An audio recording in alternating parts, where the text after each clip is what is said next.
Labour leader Jeremy Corbyn has not done enough to tackle anti-Semitism in the party, a committee of MPs has said. The Home Affairs Select Committee report criticised him for a lack of consistent leadership on the issue, which it said benefited people with vile attitudes toward Jewish people. Mr. Corbyn accused the committee of a disproportionate emphasis on Labour. The MPs also criticised Twitter, which they said hosted vast swathes of hate speech and abuse aimed at Jews. Their anti-Semitism in the UK report said the social network should do more to identify abusers. A spokesman for Twitter said it tackled hateful conduct head-on. Toxic atmosphere. The cross-party committee also criticised National Union of Students, News, President Malia Bouattia for failing to take the issue sufficiently seriously on university campuses. Among its findings were: Labour MP Luciana Berger received more than 2,500 abusive tweets in 3 days in 2014.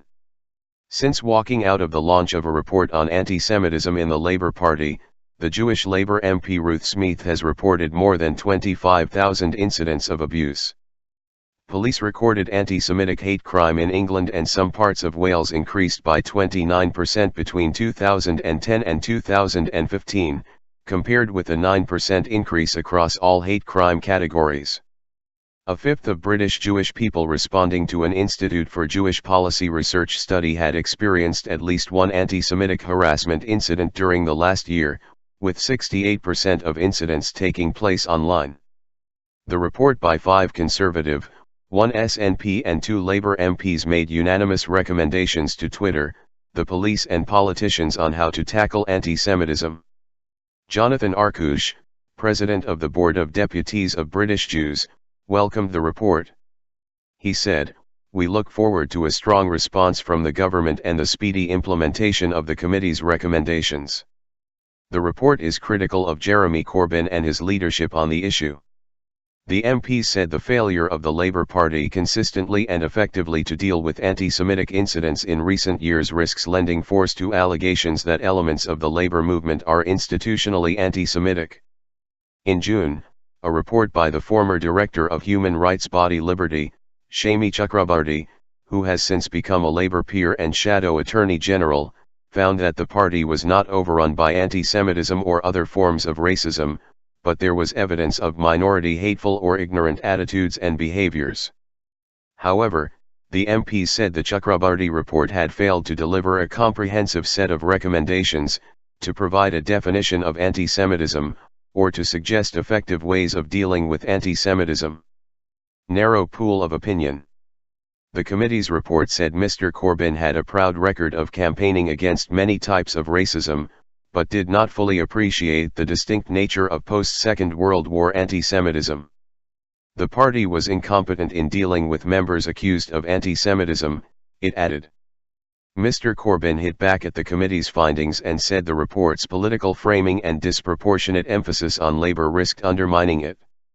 He said the committee had heard evidence from too narrow a pool of opinion and had violated natural justice by rejecting requests from Baroness Chakrabarti and the Jewish Labour movement to give evidence.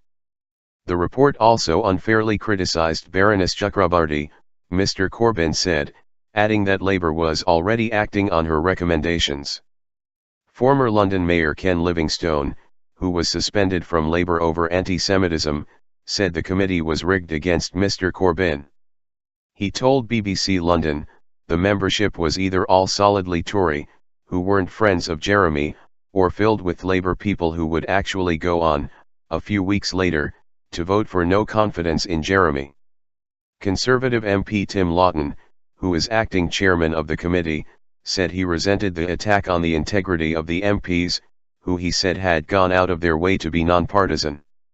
He told the BBC's Andrew Marr show, "You cannot deny that the spate of anti-Semitic incidents and allegations made against Labour Party members and many elected members has raised the whole profile of this issue. And it was because of that Jeremy Corbyn commissioned the so-called independent Chakrabarti report, which we feel wasn't worth the paper it was written on." And he still seems to be in denial about the nature and extent of the problem he has got within his own party. Mr. Lawton said the committee was still waiting for a reply from Baroness Chakrabarti about the timings of when she was offered the peerage. Last month, she said there was nothing remotely transactional about her work for Labour and subsequent peerage. Several Labour MPs, including Gisela Stewart, Pat McFadden, and John Mann, have said the MP's report must be taken seriously by the party. Outright racism. The committee also said abuse on Twitter was growing exponentially and the company must do better at identifying abusers.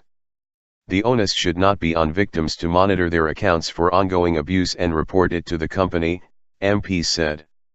A spokesman for Twitter said it tackled hateful conduct head-on, adding that there was a clear distinction between freedom of expression and conduct that incites violence and hate.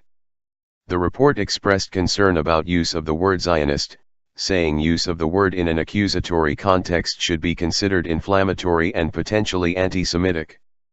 But it did say free speech should be allowed on the Palestinian issue, saying it was not anti-Semitic to hold the Israeli government to the same standards as other liberal democracies. The committee said a 2011 blog written by Ms. Bouattia which called Birmingham University a Zionist outpost smacked of outright racism. Ms. Bouattia said she was deeply concerned about the reported rise of anti-Semitism on campus and regarded tackling it as a key priority.